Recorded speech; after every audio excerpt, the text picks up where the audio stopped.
Okay, that's nice. Then smile. Sa pre-wedding photoshoot pa lang ng bride na si Sofia, I'm gonna cry! bumuhos na ang luha. Hindi lang kasi ang kanyang mommy Kathy ang naging emosyonal, pati ang mga naging katuwang niya sa pagpapalaki kay Sofia. Walang iba kundi ang dalawa nitong yaya, sina Yaya Agnes at Yaya Emma. Sasabihin niyo kay Sofia, Yaya Ag. Sige na. Mabigat daw yan pag-iyak lang. Good luck so. Thank you. Oh my God. Sana masaya ka. Yunin akong pasalita, parang nagpaluwa na ako. Nagkatawa-tawa na ko siya. Hindi niya mapigilan ang iyak niya. When I saw Yaya Ag, I remembered growing up when I was a kid. They were caring for us as their own. Ang kwento ng mga magyayang ito, siya, tatagos sa inyong mga puso. Halos buong buhay daw ni Sofia, kasakasama niya ang kanyang Yaya Agnes at Yaya Emma. Sila talaga yung umaasikaso sa atin to wake up early and then to make us food. Bago pa raw isilang si Sofia, namamasukan na sa kanilang pamilya si Yaya Agnes na tiga Iloilo. 1996 ako pumasok. Tapos, sabi ng mami niya, huwag ka nang alisa, huwag mo akong iiwan ha. Ako na bantay kay Sofia. Mga 2 years old, makulit nga eh. Hindi naman siya mahirap palagaan. Mahirap lang siya pagpakainin mo yan. Ikaw magpapaligo, tapos matulog, katabi naman namin. Si Yaya Agnes din daw ang nagturo sa 4 na magkakapatid ng mga gawaing bahay. Huwag kayong kalat ng kalat. Magagalit yan sila, sabi na, ay naku, ang hanga mo, ang ngay. Sobrang pasaway po kami when we were kids. So she would always make sure na, we're in line and like we can get everything done and do well. Pero kung meron mang madalas hanapin si Sofia sa kanyang Yaya Agnes, yan ay ang kanyang mga luto. She also makes really good sinigang na baka. That's like one of my favorites. Sina Yaya Agnes, hindi itinuring na iba ng pamilya ni Sofia. Nang pansamantalang araw silang tumira sa Connecticut sa Amerika taong 2002, kasama rin si Yaya Agnes na lumipad pa Amerika. First time sakay sa aeroplano, naisip ko, oh my God, ito na yung airplane, masakay ka na. Makatawa na yung snow, mag-travel, punta sa Disneyland. When we would go on family trips as kids, she would accompany us and she would always be there and helping us pack our bags.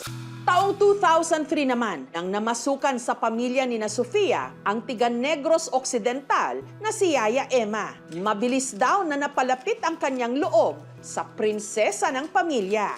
Hindi siya makulit, mabait. Tsaka tahimik lang yan.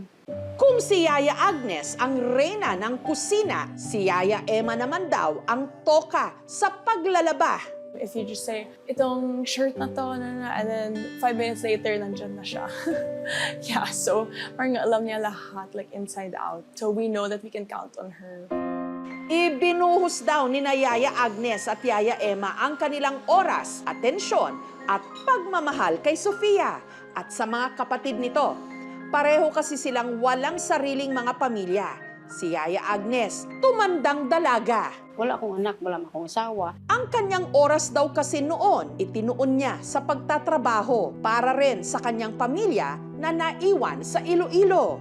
Pagkatulong naman ako sa mga pamangkin ko, tapos sa mga kapatid ko, bibigay naman ako. Kaya sumikap para sa kanila. Si Yaya Emma naman, nag-asawa pero maaga namang nabiyuda. Wala ako anak, dito ko na lang binuhos sa kanila ang aking isip. Ang kinikita ni Yaya Emma, inilalaan niya sa pag-aaral ng kanyang mga pamangkin at apo. Super thankful po ako sa lola ko po kasi balagi po siya andyan para sa amin. And kahit hindi naman niya po obligasyon, nagbibigay po siya ng tulong. Hindi ko gustong magtrabaho sila ng ganitong trabaho. Isang pamilya ba? Ang turing namin sa kanila. Kag sila din, parang pamilya din ang turing nila sa amin. Hanggang sa hindi na nga namalayan ni na Yaya Agnes at Yaya Emma na ang dati bulinggit nilang alaga, ikakasal na. Thank you, Yaya Ag, Yaya Em, for taking care of Sophia, the love of my life. Wow. She became the woman that she is now. She's very caring, very maalagain, very maingat din sa bahay. Bago pa man magmarcha sa altar si Sofia, napaiyak na sila. Good luck, so. Thank you. Sana masaya ka. It was actually a very genuine moment. Napapaiyak na rin kami. Pinipigilan na talaga namin. Kasi feel na feel mo talaga yung moment nila eh. Hanggang sa si Sofia, humarap na nga sa dambana. Naghalo ang saya at lungkot. Tapos nakita namin siya galakad. Parang Diyosa nga siya eh. Maraming nga nagsabi, ang ganda naman ng bride. Siyempre, proud. Siyempre, alaga namin yan.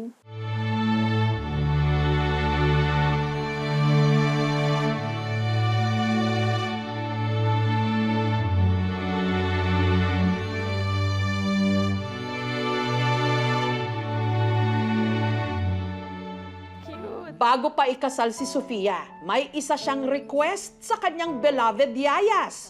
Ang maturuan siya ng gawaing bahay at matutunan ding lutuin ang specialty ng kanyang Yaya Agnes, sinigang na baka. Ilagay mo yung labong. So lahat? Pakuluan mo lang. Pakuluan mo, tapos pagkukulo yan. Ilang tanggalin sa tubig. Oh my gosh. Like this. And then yung sabaw, paano naman? Lagyan mo ng tubig, karne. Oh. Tapos lagyan mo ng patis. Got it. Sinigang, marunong kung sinigang. Kung masosyal, hindi masyado. Simpleng luto lang. Yum! I will try to make it sa bahay. Hopefully, masarap din siya. Ang katulad kay Yaya Ag. Wow! Ayan, sinigang na labong, Mamita and Ralph. You're welcome. Sophia. Tikman niyo.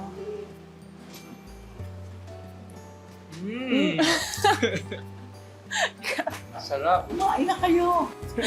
Sakto, maulan-ulan pa naman. Oo Perfect nga. for the weather. Yeah, rainy weather. So good. Thank you for taking care of us all these years. Si Sophia, sana magkaroon na ng anak. Oh my God! Para may Grabe laruan naman. naman kami nga bagong alagaan. Mahalin niya ang kanyang asawa. Their presence really taught me how to be a good person, how to grow up properly, how to take care of myself, take care of my loved ones, and I don't think I would be the same person I am without them. They won't be around forever. So, to have them around, especially when I have kids, I know I'll remind them that I had these angels growing up. Yeah. Oh my gosh. Ganun ko sila kamahal.